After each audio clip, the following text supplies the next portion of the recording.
Oh, it does one beep. Cool. All right. We are live. This is Anthony F. here, mobiletechie.com with Shane from fanatixinc.com. Say hi to the people, Shane. Hello, hello, hello. All right. So we have a couple of things. Like you said before, we're trying to uh, expand the things that we can do for you.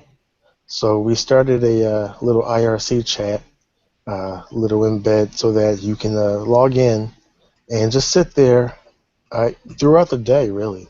And you can ask us questions about computers, your phones, things like that. It is currently on fanatixinc.com under the More link, and then you'll see the link to chat with us. You can put whatever name you want, in there, and then just jump in. If you already have a registered nick or nickname, that's fine. You can hit the little square for authenticate, and you can throw your password in there, and then you can get in with that. If you want to ask us a question, and you want us to answer it quickly, just type in our name before you ask the question, and it will highlight, and it will also make a notification sound in whatever app we're using, whether we're on a website or whether we're using an app like and I forgot the name of this app. This particular IRC app that I love and been using for years, if you mention my name, Solus Tech, in your question, it will beep and I will get to see it. But even if you don't do that, we keep logs of the channel, so we can always review the logs at the end of the day and see your questions, and then reply to your question either back in the chat and or via email. You can leave your email too in the chat if you feel comfortable with that. All right. And it does work. Yes, because Shane just sent me one in the chat, and his name is lit up. It's bright green. As you can see that there's bright green because he mentioned my name, so it does work. All right. And we will be monitoring this, so don't be doing, crazy, outlandish stuff. Let's keep the bullying to a minimum. Yes. We are the OPs in here, the operators. So if you get silly, we'll get silly back, and you'll have to go somewhere else. All As right. long as you're not being a bully, you can ask us silly questions. Just Oh don't be yeah. a bully. Silly questions good. Don't Bullying pick is on bad. people. Yeah. No question is a dumb question. I've Nope. been to tons of forums and IRC chats, and I would ask a question that I thought was relevant, and somebody would slap me down and say that was a dumb question. Well, no, I wanted to know. The time you And took to not answer it, you could have just answered the question.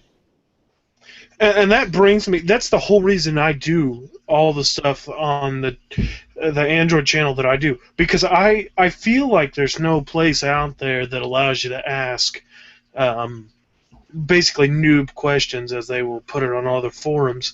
You go to the XDA forum, they'll kick you off for noob questions. So this is a safe zone. Ask us any questions, whether it's something that you think is even off topic or whatever. Just ask us. We're more than happy to answer, and we won't kick you out of the chats for asking questions.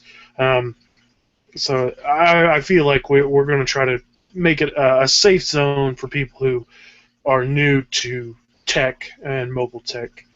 Yes, absolutely. Now, speaking of safe zone, OnePlus is trying to get to their own safe zone.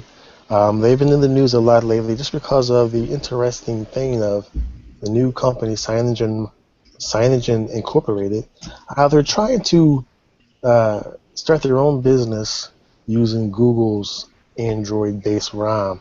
They're trying to add their own things to it, supposedly proprietary things that only CyanogenMod has. So they struck a deal with OnePlus, which is a company in Asia, to put their ROM on their phone, and people did love it. As a matter of fact, this is news because PhoneDog.com, I believe it was, has made the OnePlus their phone of the year. And many other companies has also, not companies, many other blog sites have said the same thing. So OnePlus with CyanogenMod has been a great deal, But OnePlus is moving on now, and according to Mike Kreider of Android Police, OnePlus releases its first non-CyanogenMod software, an Alpha Lollipop build for the One. So how do you feel about that, Shane? Well, I mean, we've kind of beat this horse until it's dead, but I think the reason this is news again is because now we're seeing OnePlus saying it's over. We don't know if this is permanent or temporary. This could be all to get Cyanogen a little bit closer. I've seen this before in business. You're worried your competition is going to slip away, so you say, "Oh, guess what? We've got some other people that are willing to do what you're not willing to do," and all of a sudden, this new company is now willing to jump in and do this. I don't know if that's what this is. I can't speak on this based on that, but I get the feeling that this could be, is this an alpha build for Lollipop? That makes me think that maybe this was just kind of them trying to do their own thing in case Cyanogen doesn't work in the future. And I mean, we could talk all day and night about whether this is, whether Cyanogen is going to be with OnePlus One or not. We just don't really know at this point. We're kind of just because this particular build isn't going to be on there, it could have been that Cyanogen said we can't do a ROM for a Lollipop ROM fast enough or whatever, and they said, well, we can't have that. We're going to go ahead and use some other software, but we'll catch you on the next build. We just don't know. So Yeah. I think. I just think that it's, I think we kind of jumped the gun on this story just a little bit. I think everybody did. Because I feel like, while it's a good article, I don't feel there's a lot of information there that could help me, discern whether or not that Cyanogen is for sure done with OnePlus One, or if this is, like I said, just one of those things. They had to do it for their customers. They needed Lollipop now. It's one of those deals. We won't ever really know probably until months down the road. Yeah, and even with all this turmoil, OnePlus, that phone is one of the best phones that came out for the price. So that's pretty interesting that, well, actually it's pretty sad that they actually had the good hardware and allegedly good software, but business-wise it just didn't work out. And that happens. Go ahead. And when we talked about this last week, Cyanogen was not a business, they were a community. And so I would expect to see this year, 2015, I expect to see a lot more done with Cyanogen Inc., or CyanogenMod Inc., or whatever they're calling themselves now, as the business side of things get better, because now they've learned. They say, well, we can't do this, we got to do this. And those type of things, and I think we're going to see a much better relationship between software and hardware creators in this process. Yeah, something good will come out of this. Now, speaking of melding software with hardware, a company called Mont Blanc, according to Roberta Nas from Forbes, unveils a luxury watch strap with an activity tracker and vibrator for notifications.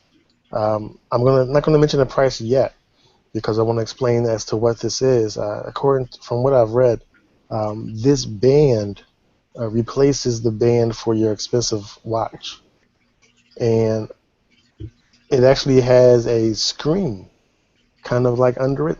So if you have the expensive watch like this to face up, you do like this, and the screen is under there, and supposedly there's the smart watch function. The price is $425 for the strap.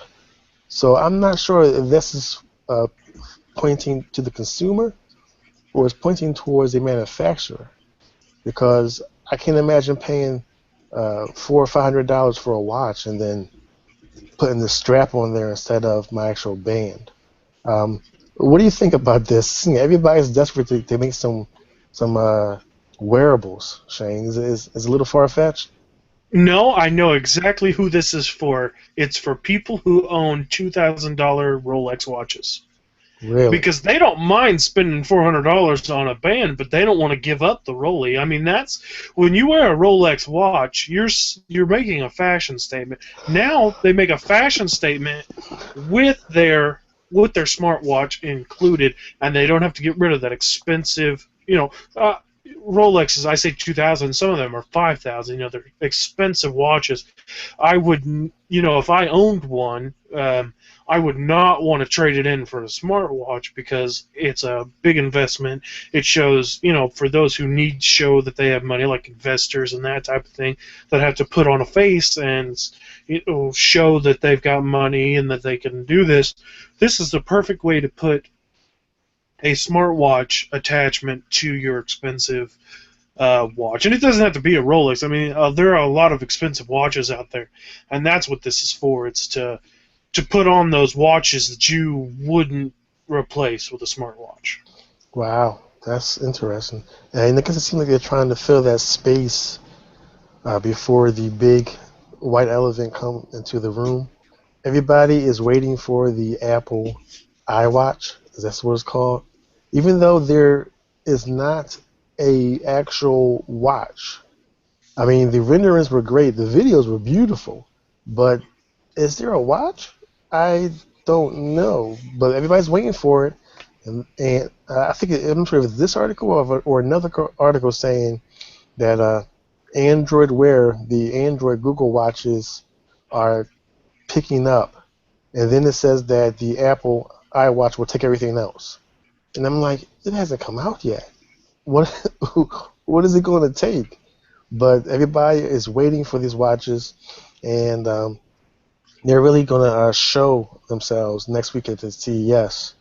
Um, but speaking of watches and CES, our next article is about Alcatel. They have a couple of different hardwares coming out. Is that a word? Hardwares. The Pixie 3 is planned to run Windows Phone, Android, or Firefox OS. And it's going to come in a 3.5 screen, a 4-inch screen, a 4.5-inch screen, and a 5-inch screen. And it's going to debut in CES. How do you feel about that? I would love to get my hands on one of these. That sounds really awesome. Because being the nerd that I am, this appeals to everything in my life. I'm like, ooh, Android. Uh, I can get Android. I can get Firefox OS. Now, it doesn't. I believe, if I understand the article correctly, it doesn't run side by side.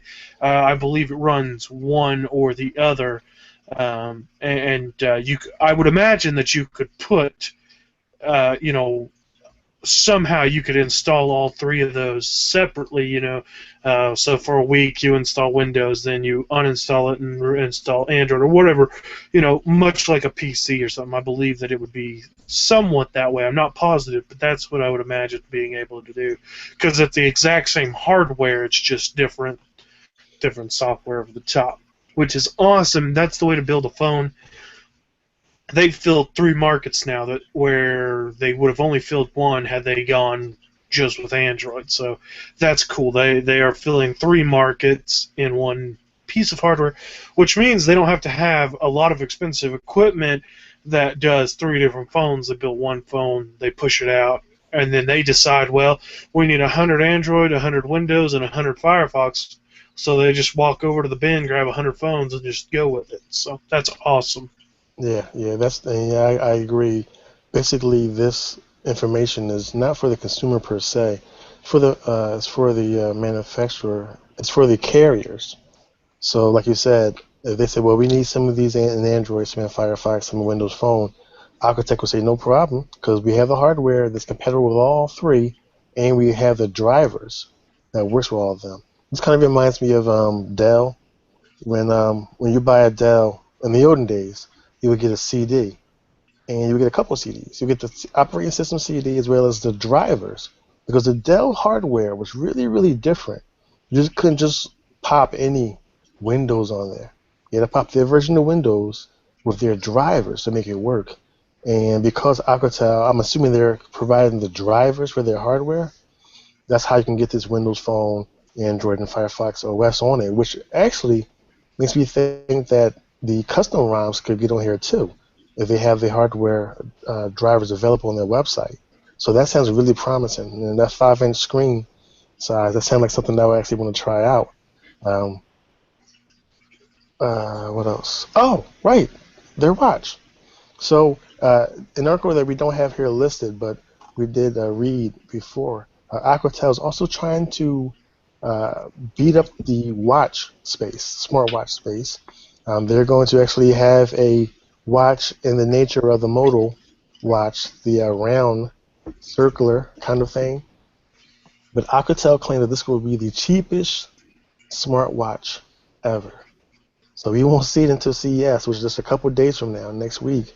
But what do you think about that, Shane? You think Alcatel can bring out their smartwatch and beat the prices before the dreaded iPhone or iWatch comes out?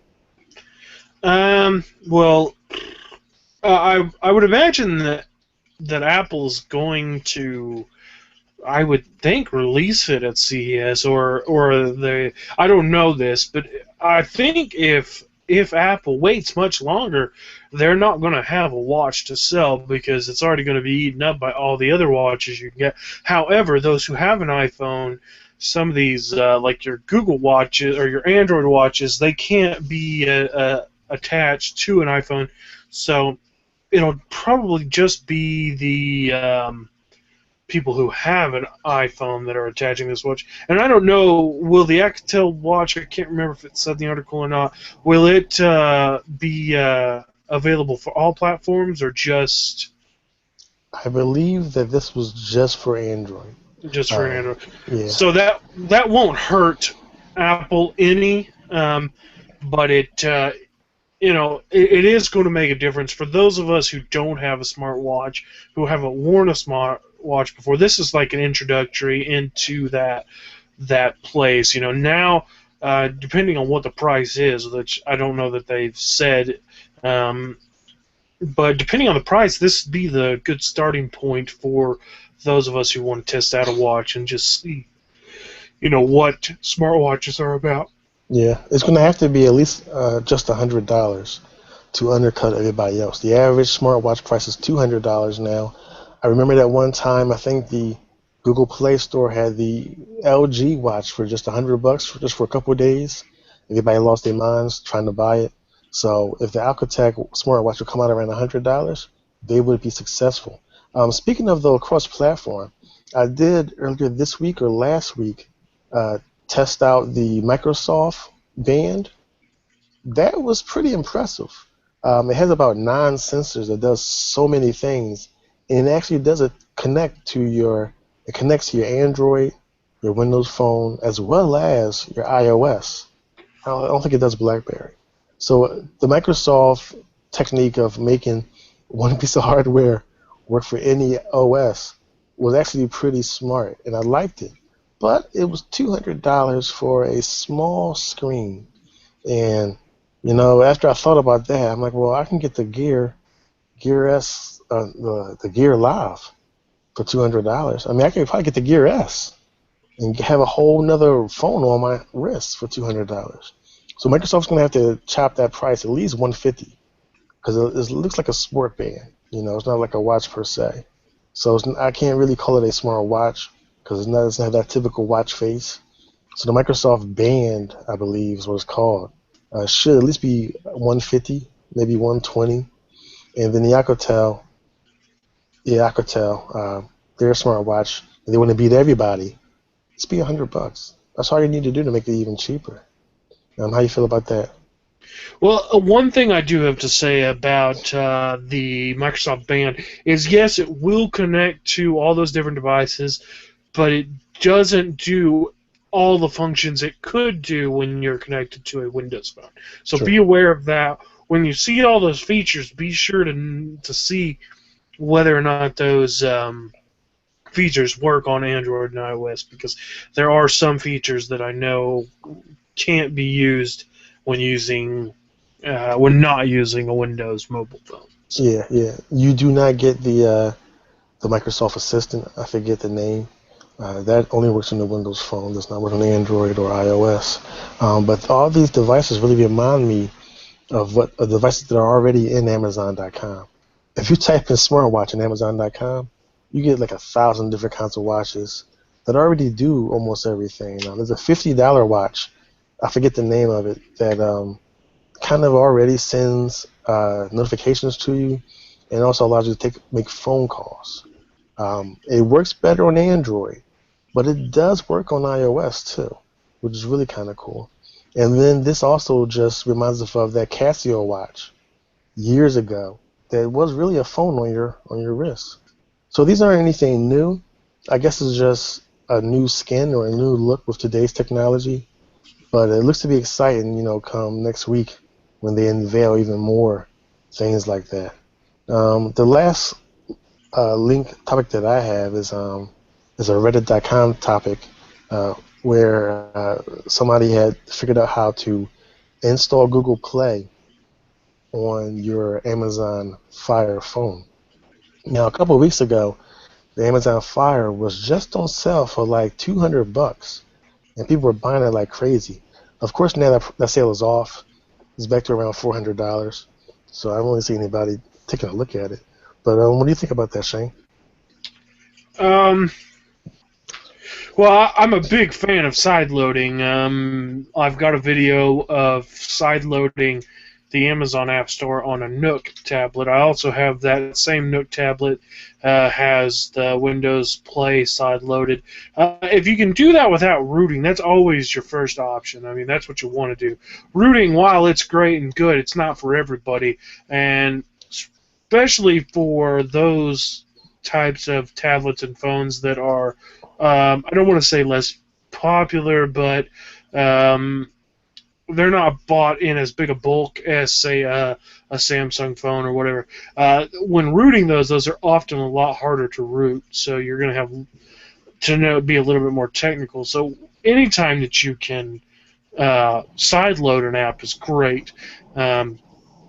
Now, I would guess that there are going to be several apps on the Play Store that aren't going to work on the Fire because of hardware, but you would see that basically on any phone that you would have. It's just going to be one of those things. Some of your favorite apps may not be available on that Fire phone, but that's really great. I'm glad that you can sideload it without having to root the phone.